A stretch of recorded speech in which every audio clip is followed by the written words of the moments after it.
Okay, so hello guys, welcome to my channel. If you are a returning subscriber, you are welcome. If you are new to this channel, you are welcome too. And don't forget to subscribe, comment, and share with your friends. Okay, so there's this scholarship I came across to Adelaide University Research Scholarship. The application was open on the 17th of February, and the total for let's say four years is $127,750, and you get to receive $36,500 per annum for the 3.5 years that you are going to do your program, either masters or research. This scholarship is actually open for Australian citizens and international citizens. Okay, so if you look at where the residency is, you realize there are international students also part. Okay, so what makes you a candidate for this scholarship is that you are a future student and you are a graduate, and this is a postgraduate level scholarship, and the degrees available is Doctor of Philosophy or Master of Philosophy, and it's for all colleges. Okay, now it is a graduate research, so it is a research scholarship. So if you are not into research, please don't apply for it. Now, let's look at the eligibility criteria. It says for domestic and international PhD and MPhil graduate research students. And the award of this scholarship is subject to the student's admission to the respective research programs. So there are research programs when you are admitted into those research programs, that's when you get to receive this award. Now let's go to the rest. So let's go to how to apply. On the how to apply, I want you to just copy the link here and go and paste it in your browser. Okay, so you have to check your eligibility. We have the academic entry requirements. You have to make sure that you have all this. So whichever program you are going for, either you are going for masters or you are going to for doctors, you click on any of them to check the requirements. Make sure you have the requirements available before you go into it. So while checking your eligibility, so you click on Doctors of Philosophy and you come here, you see entry requirement. To be eligible for admission, you need to have an approved degree and meet any additional requirements. So when you come here, the requirement is that you need to have a master's degree by research, a master's degree by coursework. You need to have by 4 years undergraduate, that is bachelor's or honors or graduate diploma, or you need to have graduate certificate in research skills. And then there's a part of English language proficiency. Additional requirements is that you need to demonstrate that your prior qualification used as the basis for admission are in discipline relevant to the proposed area of research. So if let's say I did accounting, the research program I did was in accounting, I have to ensure that whatever masters or doctors I'm going for, so this one is on Doctor of Philosophy, it aligns with the research project I'm going for. I I can go and take masters that I'm going for research program. I can take masters that I'm going for a research program in engineering. No, it will not work. It will not work. So you have to ensure that your prior qualification you are using as the basis for admission are relevant to your proposed area of research.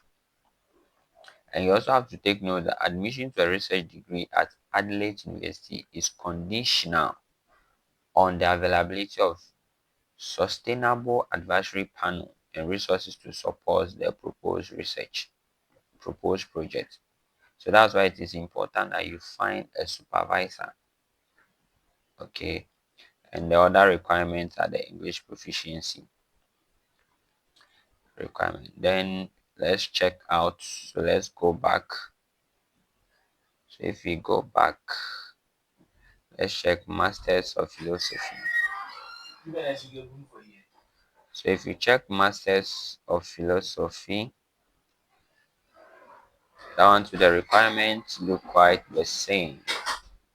All of them you are going to have to demonstrate that. Yeah, so the requirement for all of them looks the same, just some slight changes. So since it's masters, as for your 4 years bachelor's, it's very much important that you check on. You also need to, yeah, so like I mentioned earlier on, the qualification you are using as a basis for admission, you have to ensure that they are in a discipline relevant to the proposed area of research, unless an exemption is approved by the pro vice chancellor or the graduate research teaching training or the delegatee. If not, you cannot use accounting and do anything in engineering if they are not related. Okay, and then there is your English proficiency requirement. So it's like it runs through all of them. All right. And if you check here and you are not qualified, you may want to check these two also out. These ones are graduate certificates, the certification. And there's English proficiency requirement. You also have to check that. So let's visit the English proficiency requirement page and check what they are requiring for.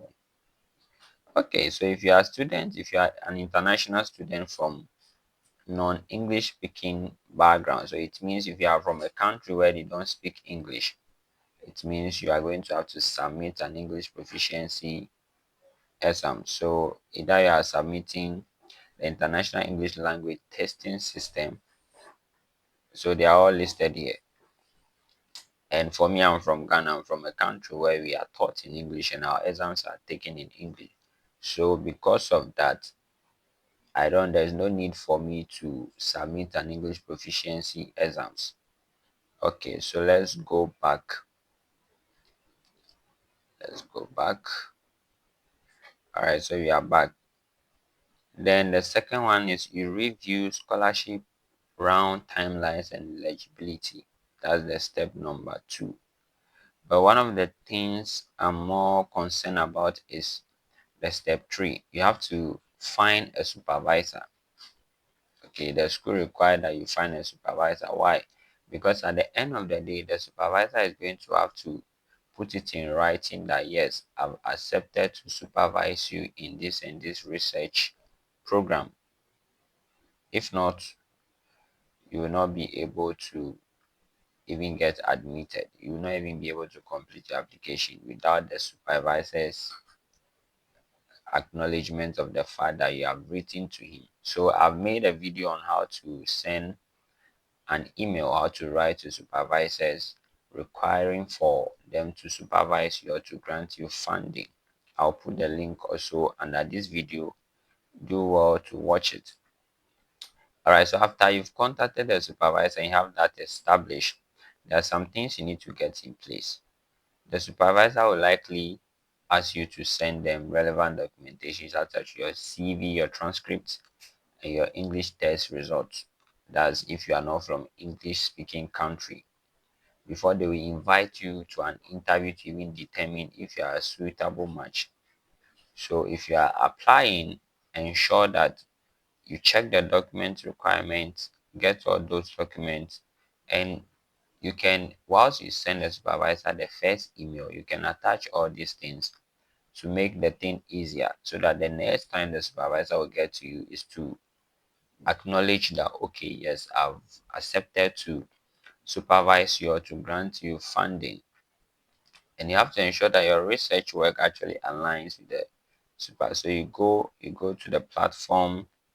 So in finding a supervisor, so you come and browse the research projects they have. So based on the department you are into, so I'm an international student, so I'll take this one. Then you come here, so we have biological science, chemical science, we have culture. So you choose.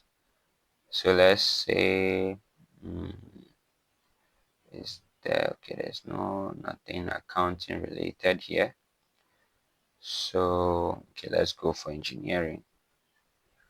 So you choose engineering to bring you all the research works in relation to engineering. Then probably you want it's your own is masters. So you click that one, then it brings you everything in relation to masters. Now the research work you've previously done, let's say in your undergraduate, you did a project work and you want to continue that project work. You now check and see how the project they have, the research project they have here, align with what you've already done. If it aligns with it, you go on and choose it. Now you see the supervisor's name here. So whichever one your research interest aligns with, you see a supervisor here. Then you click. So I'm going to click on one so that you see what. Okay. So this is Professor Paul Medwell. Is from the School of Electrical and Mechanical Engineering, and this is his research interest. It's all listed under his profile. His research is here, his career, his publication, grants, and funding. All of them are here. So whichever one of them you decided to go for, you see the funding you will get. Mhm. Yeah. So supervision, now he's available to supervise this category. Then his professional activities are also here, which you can look at. Then there is his contact. So if you want to write to him, you just copy his email, go to your email that I've spoken about in the video I spoke about earlier. So let's go back. Let's go back. So if you are ready to apply, it's simple. You find a project, find a supervisor, then you apply. Just three steps. Find a project. So each project that they've listed also have their supervisor listed beneath them. So you contact them, establish that rapport that you have to establish with them. And if they give you, if they realize, oh, okay, you demonstrate that they are a good fit for you, how do you do that? You have to make sure that you read some of their projects, ensure that you know a little bit about them, a little bit about their project before you reach out. And when you get that established, you are good to go. So find a project, find a supervisor, you apply. In applying, you can drop a comment and I will get back to you. You can drop your email and I will personally get back to you. All right, thank you.